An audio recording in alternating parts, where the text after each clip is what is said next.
అందరికీ నమస్కారం.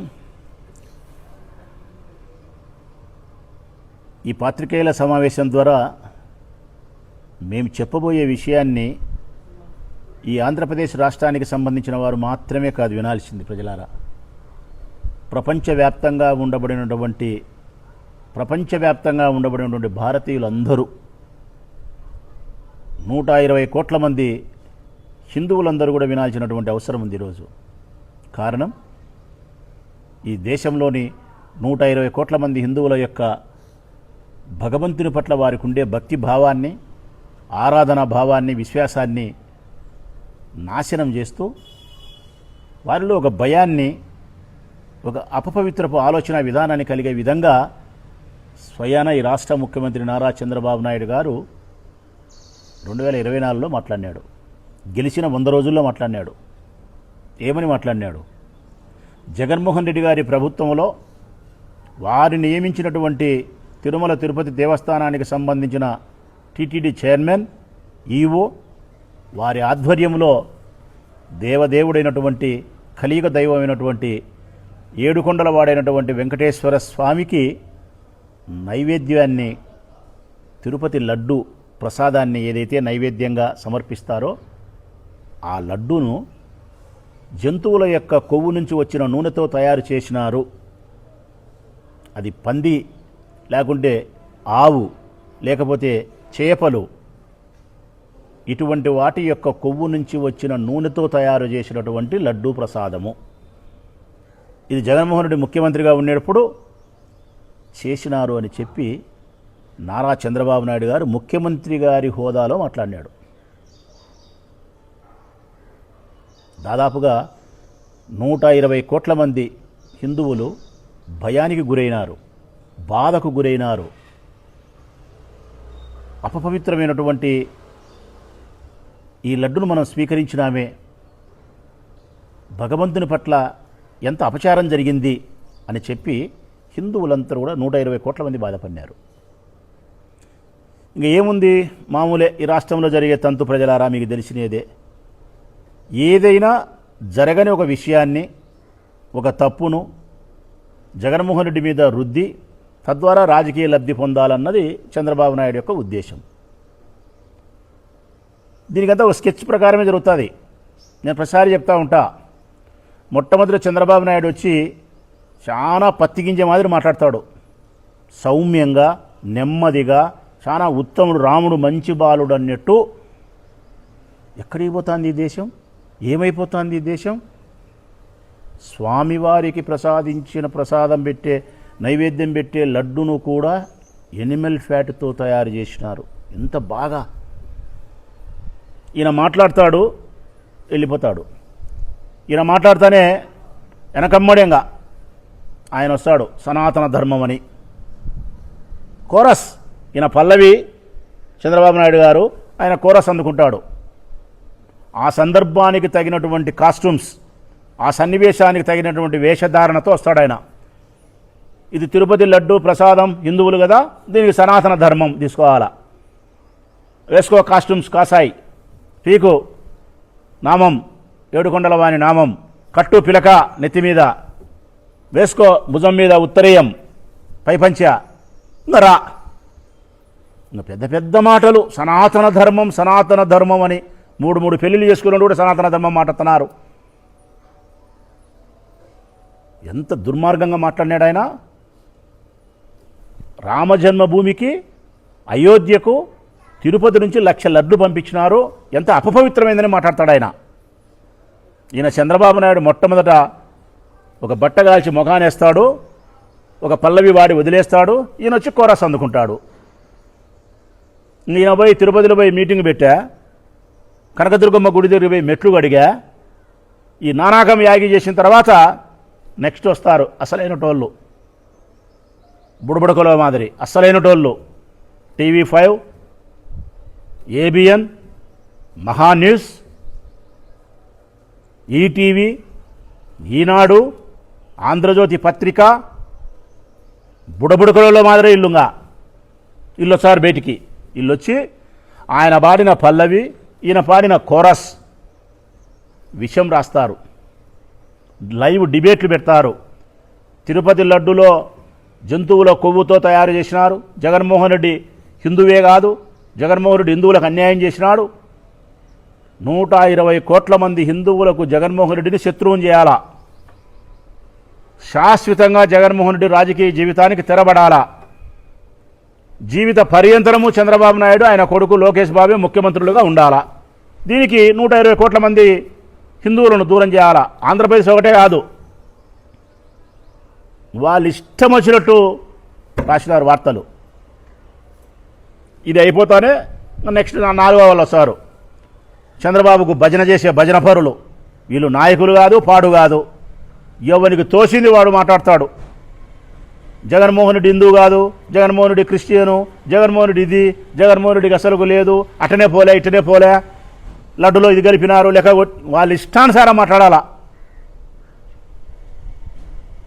వండి వార్చి ఈ రాష్ట్రంలో ఉండే దేశంలో ఉన్న అందరికీ పుయ్యాల. ఇది చంద్రబాబు నాయుడే వచ్చి ఒక పల్లవి వాడిపోతాడు, ఈయనేమో పవన్ కళ్యాణ్ వచ్చి కోరస్ అందుకొని సనాతన ధర్మం అని చెప్పి ఈయన చేస్తాడు. ఈ విషపత్రికలేమో విషయాన్ని రాస్తాయి, రాసిన విషయాన్ని ప్రపంచమంతా వండి వార్చేవాళ్ళు వీళ్ళు భజన పరులు. అడిగైపోయా. ఇది రాష్ట్రంలో జరిగే తంతు. మళ్ళీ ఒక వారము 10 రోజులు గ్యాప్ ఇచ్చి మళ్ళీ ఇంకోటి ఎత్తుకోవాలా జగన్ మీద. ఇంకోటి ల్యాండ్ టైటిలింగ్ అనో, లేకుంటే 30,000 మంది ఆడపిల్లలు కనపడలేదనో, ఏదో ఒకటి ఇంకోటి ఎత్తుకోవాలా. ఎత్తుకొని మళ్ళీ అంతే సేమ్ ఇదే. మీ మనసులా కాదా అసలు? మీరు అసలు ప్రజలలో మీ పరిస్థితి ఏందని మీకు అర్థం చేసుకుంటున్నారా? ఇంత అపవిత్రమైన మాటలు మీరు మాట్లాడినారే స్వామివారికి సంబంధించి, ఇంత అన్యాయంగా మీరు మాట్లాడినారే. ఒక్క వ్యక్తిని టార్గెట్ చేసి, కేవలం జగన్మోహన్ రెడ్డి అనే ఒకే వ్యక్తిని టార్గెట్ చేసి రాజకీయంగా లబ్ధి పొందడం కోసం అత్యంత పవిత్రమైనటువంటి ఏడుకొండల వానికి సంబంధించినటువంటి లడ్డూ ప్రసాదానికి సంబంధించి అపచారానికి, అపవిత్రకు సంబంధించిన మాటలు మీరు మాట్లాడి భక్తుల యొక్క మనోభావాలను పూర్తిగా మీరు దెబ్బతీసే విధంగా ప్రవర్తించినారే. సుప్రీంకోర్టు జోక్యం చేసుకుంది. ప్రజలారా, ఒక నివేదిక లేదు, ఒక విచారణ జరగలేదు, ఏ ఆధారం లేకుండా, ఏ విచారణ లేకుండా, ఏ నివేదిక లేకుండా ఇట్లా మాట్లాడడం సరైన పద్ధతి కాదు. మీరందరూ దీని మీద మాట్లాడకుండా నిశ్శబ్దంగా ఉండండి. సిబిఐ చేత మేము విచారణ చేపిస్తామని చెప్పి సుప్రీంకోర్టు సిబిఐ చేత విచారణ చేయించింది. 2004లో ప్రారంభమైనటువంటి సుప్రీంకోర్టు ఆదేశాల మేరకు సిబిఐ విచారణ నిన్నటి దినం సిబిఐ విచారణ పూర్తి అయిపోయి వాళ్ళు ఛార్జ్షీట్ కోర్టులో ఫైల్ చేసినారు, నెల్లూరు కోర్టులో. ఏం చేసినారా ఛార్జ్షీట్లో వాళ్ళు పొందుపరిచిన అంశం అంటే ప్రజలారా, చంద్రబాబు నాయుడు చెప్పినట్టు, పవన్ కళ్యాణ్ చెప్పినట్టు, విషపత్రికలు విషయాన్ని చిమ్మినట్టు, ఈ భజన పరులు వండి వార్చినట్టు ఎక్కడా ఏమీ లేదు. జంతువుల యొక్క కొవ్వుతో తిరుపతి లడ్డూ ప్రసాదము చెయ్యలేదు. ఇందులో జగన్మోహన్ రెడ్డికి, వైవి సుబ్బారెడ్డి గారికి, భూమా కరుణాకర్ రెడ్డి గారికి, ఈవో ధర్మారెడ్డి గారికి ఎవరికి సంబంధం లేదు. వాళ్ళ ప్రస్తావన కూడా ఛార్జ్షీట్లో లేదు. ఒక్కసారి కూడా ఒక పేరులో వాళ్ళ అక్షరం కూడా ప్రస్తావించలే. పామాయిల్తో అంటే నెయ్యితో చేయాల్సిన లడ్డును నెయ్యి యొక్క నాణ్యత తగ్గి చేసినారని చెప్పి ఇచ్చినారు. జంతువుల కొవ్వు లేదని ఇచ్చినారు. మరి ఈరోజు సిబిఐ విచారణ చేసి జంతువుల యొక్క కొవ్వుతో లడ్డూ ప్రసాదం చెయ్యలేదు, ఆ లడ్డు అపవిత్రం కాలేదు అని చెప్పి సిబిఐ ఛార్జ్షీట్లో కోర్టుకి ఇచ్చిన తర్వాత మీరు తలదీసి మొలలో పెట్టుకుంటారా అని అడుగుతున్న ముఖ్యమంత్రి గారిని, పవన్ కళ్యాణ్ను, ఈ విషపత్రికలను. నేను ఒక పొలిటికల్ పార్టీకి సంబంధించిన వ్యక్తిగా కాకుండా భగవంతుని పట్ల భక్తి కలిగినటువంటి ఒక భక్తునిగా చెప్తా ఉన్నా. నేను శివపార్వతుల పట్ల అచంచలమైన భక్తిభావాన్ని కలిగిన వాడిని, దేవుని పట్ల ఆరాధన కలిగిన వాడిని చెప్తా ఉన్నా. నేను ఇంత మనో అభిప్రాయాలను దెబ్బతీసే విధంగా చంద్రబాబు నాయుడు రాజకీయ లబ్ధి కోసం మాట్లాడినాడే, పవన్ కళ్యాణ్ ఇట్లే మాట్లాడినాడే, విషపత్రికలు ఇట్నే విషయాన్ని చిమ్మినాయే, వీరికి శిక్ష లేదా? సుప్రీంకోర్టు, గౌరవ సుప్రీంకోర్టు వారుగా స్పందించాల్సినటువంటి బాధ్యత ఉందని చెప్పి నా విజ్ఞప్తి. వీరి మీద కేసులు నమోదు చేయాలా. ఒక్కరు కాదు కంప్లైంట్ ఇస్తానే దిబుద్దు వీళ్ళ మీద. ఒక నేరం జరిగితే దాని బాధితుడు ఒకడే ఇస్తాడు. ఇక్కడ 120 కోట్ల మంది హిందువులు కంప్లైంట్ చేస్తున్నారు వాళ్ళ మీద శిక్షించమని. సోషల్ మీడియాలో వాగిపోతుంది. నేను అభ్యర్థిస్తానా ఈ రాష్ట్ర హైకోర్టును కానీ సుప్రీంకోర్టు వారి గారిని, గౌరవ సుప్రీంకోర్టు వారిని సిబిఐ చేత విచారణ చేయించి మా మనోభిప్రాయాన్ని బ్రతికించినందుకు, భగవంతుని పట్ల మా విశ్వాసాన్ని కాపాడినందుకు ధన్యవాదాలు.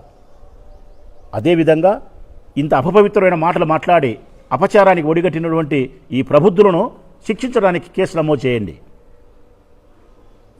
యావత్ భారతీయులందరికీ వీళ్ళకి క్షమాపణ చెప్పాలా, కోర్టు ద్వారా వీళ్ళకు శిక్ష పడాలా. అప్పుడే ఇంకొక విధవ ఇట్లాంటి మాటలు మాట్లాడకుండా ఉంటాడు. ఎన్ని మాట్లాడినారు అసలుకు. ఆర్పి అనేవాడైతే మాట్లాడినాడు, జబర్దస్త్ వాడు కమిడియన్. రోజమ్మని ఎంత నీచగా మాట్లాడినాడు. రోజమ్మ కొవ్వుతో చేసినారు ఈ లడ్లు, రోజమ్మ పంది అని మాట్లాడినాడు వాడు. గుడిమెట్లు కడుగుతారా? కడగాల్సింది గుడిమెట్లు కాదయ్యా పవన్ కళ్యాణ్, కడగాల్సింది గుడిమెట్లు కాదు. చంద్రబాబు నాయుడు యొక్క నోటిని, నీ నోటిని ఫెనాయిల్ వేసి కడగాల. ఫెనాయిల్ బాత్రూములు కడుగుతారు, మీ నోటిని కడగాల ఫెనాయిల్తో. అపవిత్రమైన మాటలు స్వామివారికి సంబంధించి మీరు మాట్లాడిన మాటలకు మీ నోర్లు కడగాల. సంప్రోక్ష చేస్తారా మీరు? దేనికి సంప్రోక్ష? సంప్రోక్ష చేయాల్సింది గుడిమెట్లను, గుళ్ళను కాదు. అపవిత్రమైనటువంటి మీ మెదడును సంప్రోక్ష చేయాలా, మీ ఆలోచనను సంప్రోక్ష చేయాలా. ముందు మీరు మారండి. ఎంతటికి తెగిచ్చినారంటే మీరు అసలుకు కేవలం రాజకీయములో అధికారం కోసం ఏ గడ్డి కరిసేదానికైనా, ఏ సంఖ నాకేదానికైనా మీరు సంసిద్ధంగా ఉన్నారు. మీ టార్గెట్ ఒకటే, జగన్మోహన్ రెడ్డిని హిందువులకు దూరం చేయాలా. మీ టార్గెట్ ఒకటే, జీవిత పర్యంతరం నువ్వు నీ కొడుకు ముఖ్యమంత్రిగా పెత్తనం వెలగబెట్టాలా. దీనికోసం ఏమైనా మాట్లాడతాం, ఏమైనా చేస్తాం. ప్రజలందరికీ విజ్ఞప్తి చేస్తూ ఉన్నాం. తిరుపతి లడ్డులో జంతువుల కొవ్వుతో లడ్డూ ప్రసాదం తయారు కాలేదని సిబిఐ వారిచ్చిన రిపోర్టు ద్వారా మన మనసులన్నీ ప్రశాంతమైనాయి. మనందరం సంతోషపడతా ఉన్నాం. దేవదేవుడైన ఆ ఏడుకొండల వానికి ఏదైతే నైవేద్యంగా సమర్పిస్తారో తిరుపతి లడ్డును, దాన్ని మహాప్రసాదంగా భావించి కళ్ళకు అద్దుకొని చెప్పులు విడిసి పవిత్రమైనటువంటి హృదయంతో, భావంతో మనం ఆరగిస్తాం. అది భోజనం కాదు, మహాప్రసాదం దేవదేవుంది. ఈరోజు ఆ బాధ మనకు పోయింది. జంతువుల కొవ్వుతో తయారు చేయలేదు, పవిత్రంగానే తయారైంది. వీళ్ళే అపపవిత్రులు. నారా చంద్రబాబు నాయుడు, పవన్ కళ్యాణ్ ఈ ముడ్డి దురుచుకొని కూడా తరగా ఉన్నాయి కదా పత్రికలు. పిల్లల ముడ్డి దుర్చడానికి కూడా తరంగావు ఈ పత్రికలు. వీళ్ళు రాసిన విష ప్రచారమే బాగలేదు. ప్రజలారా, ప్రజలు స్పందించాల్సినటువంటి అవసరము. స్పందించి ఇంకొకసారి ఇటువంటి పనులు చేయకుండా, హిందూ ధర్మానికి భంగం కలిగించకుండా నాయకులు ఒళ్ళు దగ్గర పెట్టుకొని జాగ్రత్తగా నోరు ఉండాల్సిన పరిస్థితి ఉండేలాగా ప్రజలు ముందుకొచ్చి ప్రశ్నించాల్సిన బాధ్యత ఉందని విజ్ఞప్తి చేస్తూ సెలవు.